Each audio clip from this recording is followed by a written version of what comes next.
Okay dear students, last lecture में हमने ये देखा कि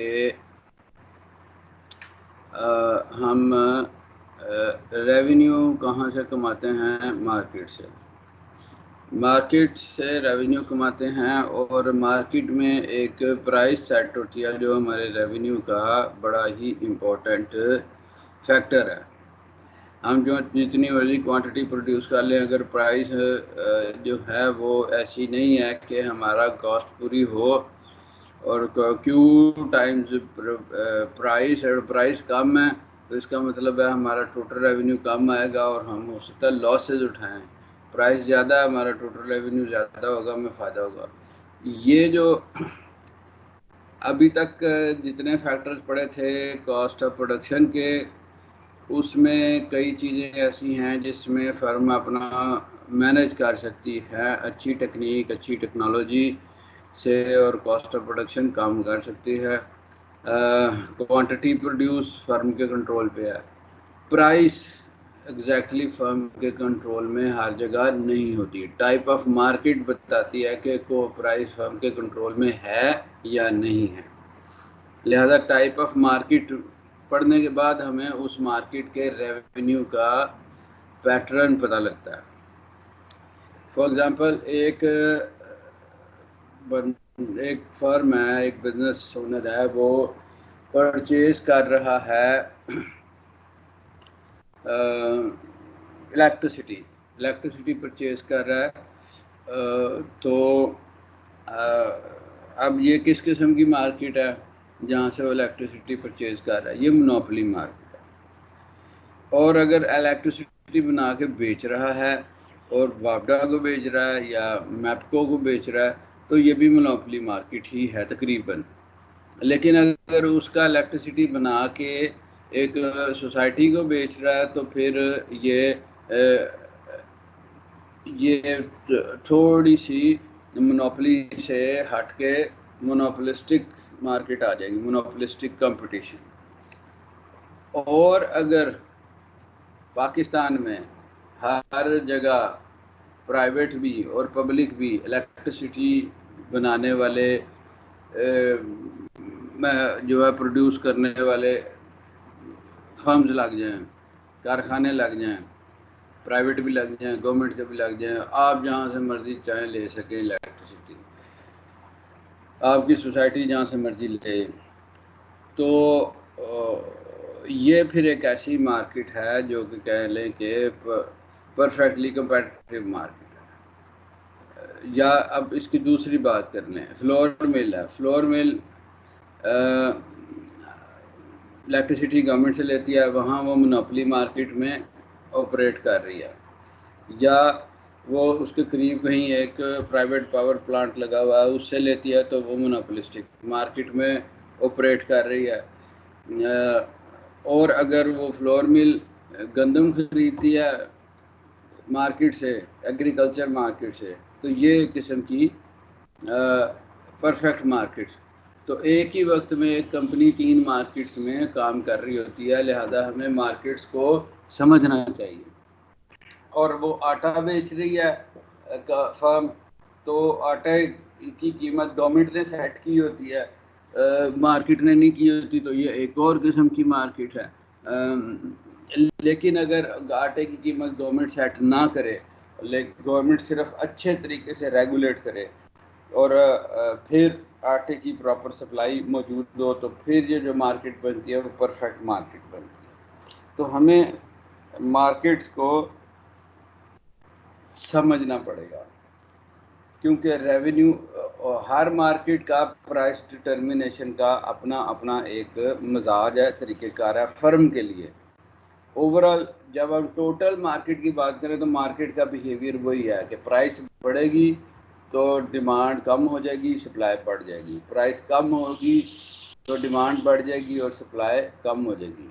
ओवरऑल पूरी मार्केट का बिहेवियर यही है। लेकिन इस पूरी मार्केट में अगर एक फर्म काम कर रही है, छोटा सी एंटिटी काम कर रही है, तो वो उसका प्राइस के चेंज होने पे जो फ़र्क है, इफेक्ट है, वो और होगा। और चूँकि हमने फर्म लेवल पे बिजनेस को समझना है, इसलिए हमें फर्म की एक मार्केट में मौजूदगी और फर्म की एक मार्केट में इम्पैक्ट और फर्म पे उस मार्केट का इम्पैक्ट, एक छोटे से बिजनेस पे मार्केट का इम्पैक्ट वो हमें स्टडी करना पड़ेगा और इसके लिए हम मार्केट को स्टडी करेंगे। तो टाइप्स ऑफ मार्केट हैं, perfectly competitive market, monopoly market, duopoly market, oligopoly market और मोनोपोलिस्टिक कंपटीशन। तो हम सबसे पहले कंपेटिटिव मार्केट की बात करते हैं, परफेक्टली कंपेटिटिव मार्केट। तो एक परफेक्टली कंपेटिटिव मार्केट जो है उसके करैक्टरिस्टिक्स कुछ इस तरह के होते हैं। There are many buyers, many sellers in the market. Many buyers, many seller, too many buyers, इतने ज़्यादा कि एक बायर बढ़ जाए या कम हो जाए, 2 बायर, 10 बायर, 15 बायर कम हो जाए, बढ़ जाए, तो यानी 5-10% से कम बायर मार्केट में इधर उधर हो जाए तो मार्केट को कोई फ़र्क नहीं पड़ेगा, इतने ज़्यादा बायर्स। और सेलर भी इतने ज़्यादा कि 10% सेलर आगे पीछे हो जाए तो मार्केट को कोई फ़र्क नहीं पड़ेगा।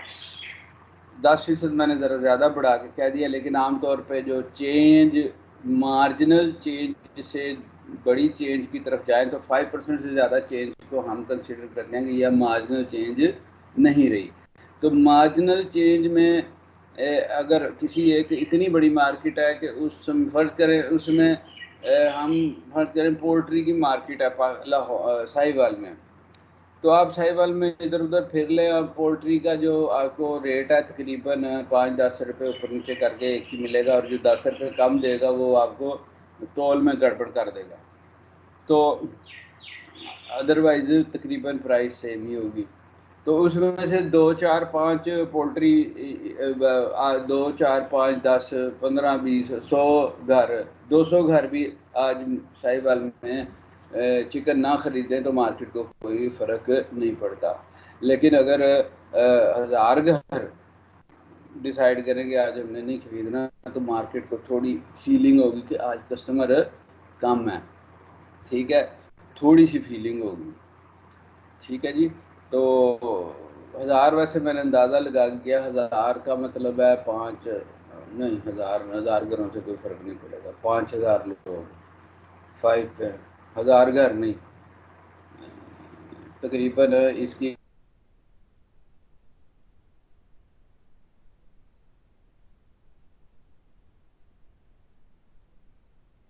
इधर 2 लाख घर है जी, 2 लाख घर है, तो इसका मतलब है कोई 10-1000 घर डिसाइड करें तो फिर कहीं जाके मार्केट में थोड़ी हलचल होगी कि यार ये कस्टमर आज काम है, ठीक है।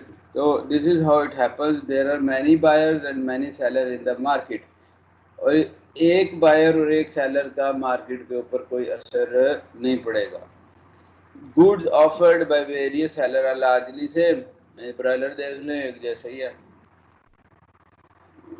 गंदम तकरीबन एक जैसी, मकई एक जैसी, बाजरा एक जैसा, तो ये जो प्रोडक्ट एक जैसी हैं, इनकी जो मार्केट है वो परफेक्टली कंपेटिटिव मार्केट होगी। इसके ये करैक्टरिस्टिक्स भी यही वाले होंगे, there are many buyer and seller in the market, firm can freely enter और एग्जिट द मार्केट, यानी मार्केट में एक बिजनेस इस्टेब्लिश करना और उस बिजनेस को वाइंड अप करके बाहर निकलना, firm can freely do this thing, उनको कोई पाबंदी नहीं है उन पर, ठीक है जी। ये 3 करैक्टरिस्टिक्स जहाँ एग्जिस्ट करते हैं वो मार्केट है perfectly competitive market. As a result of its characteristics, perfectly competitive market has following outcomes. इनके इन characteristics की वजह से ये जो मार्केट के नताए सामने आते हैं, the action of any single buyer or seller in the market have negligible impact on the market, ठीक है, वो प्राइस को हिला जुला नहीं सकते। मतलब फर्ज करें एक ऑडी के इम्पोर्टर हैं, बड़ी किसी महंगी कार के इम्पोर्टर हैं, वो अगर एक्शन लें कि जी हमने गाड़ी महंगी बेचनी है तो मार्केट पे इम्पैक्ट पड़ेगा मार्केट, लेकिन मोटरसाइकिल मैन्युफैक्चरर हैं, जो जब चाइनीज़ भी हैं, लोकल भी हैं, ये अगर कोशिश करेंगे हम अपनी मोटरसाइकिल की कीमतें बढ़ा दें, एक अकेला फर्म, एक अकेली मैन्युफैक्चरिंग कंपनी वो कहे हम अपनी बाइक की कीमतें बढ़ा दें, कोई फ़र्क नहीं पड़ेगा। ठीक है जी। लिहाजा seller in the market, each buyer and seller takes the market price as given. हर जो बायर सेलर है मार्केट प्राइस ऐसे ही लेगा जैसे उसको बताई गई है कि ये प्राइस है भाई, इस पे काम करना है।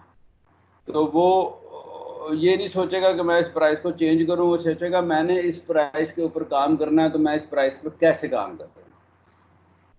ठीक है जी। दो दो आउटकम उसके ऊपर करेक्टरिस्टिक्स के नतीजे में मार्केट के अंदर दो आउटकम्स होंगे। एक तो प्राइस, बायर और सेलर इंडिविजुअल हो गया, मैंने आज की कीमत ये है जी, आज इस कीमत पे काम करना तो करें, नहीं करना ना करें, खुद से कीमत चेंज नहीं कर सकते। आज जो है वो सिंगल बायर की हरकत से मार्केट पे कोई फर्क नहीं पड़ेगा।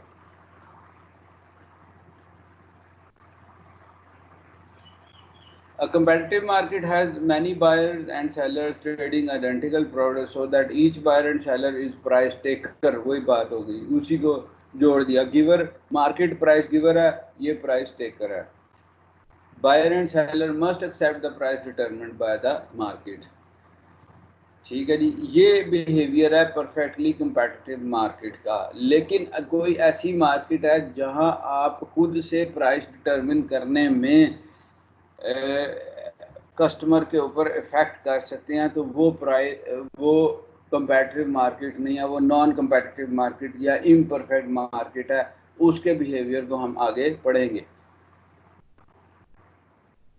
गोल of a competitive market is to, goal of a competitive firm या goal of a firm in a competitive market,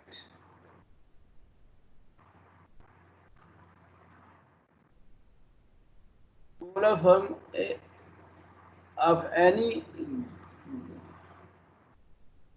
goal of any firm to maximize the profit. Hence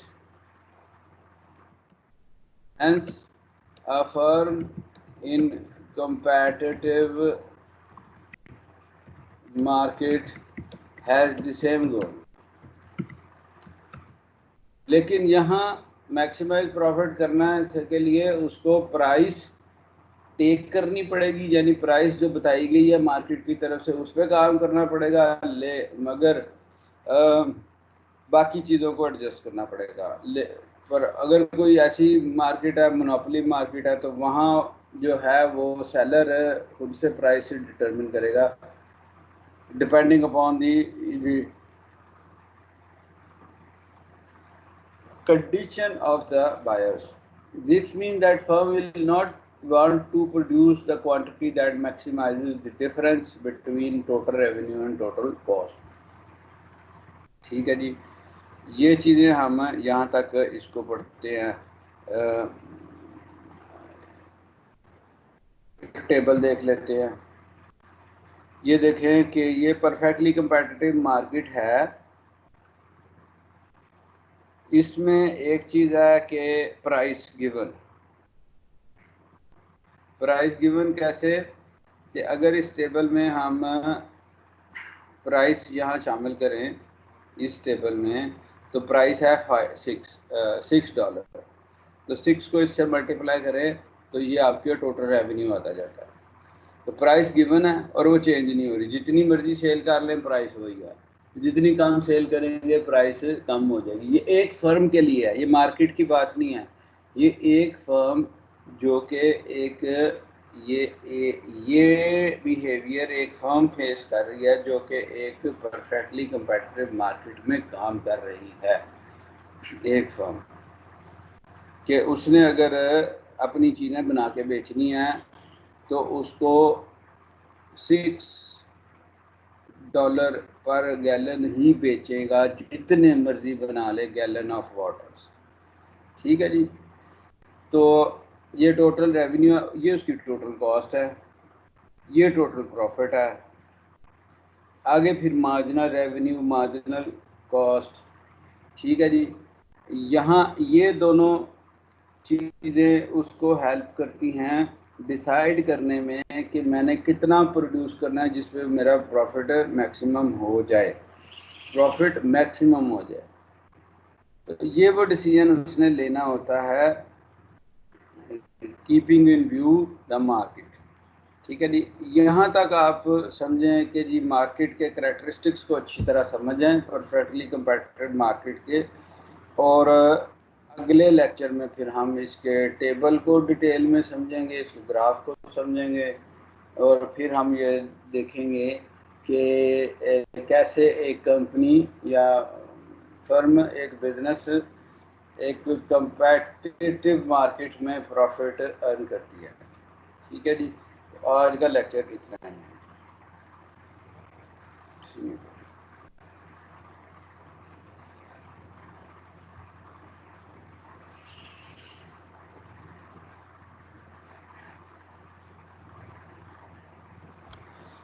इसको आज हम, इसके बाद फिर हम आगे डिस्कशन करेंगे अपनी कि जी ये आपका शायद सेकंड सेशनल आ रहा है, उसके ऊपर देखेंगे वो क्या सूरत हाल है, तो फिर उसके ऊपर बात। ठीक हो गया जी। ओके जी, बेस्ट ऑफ लक।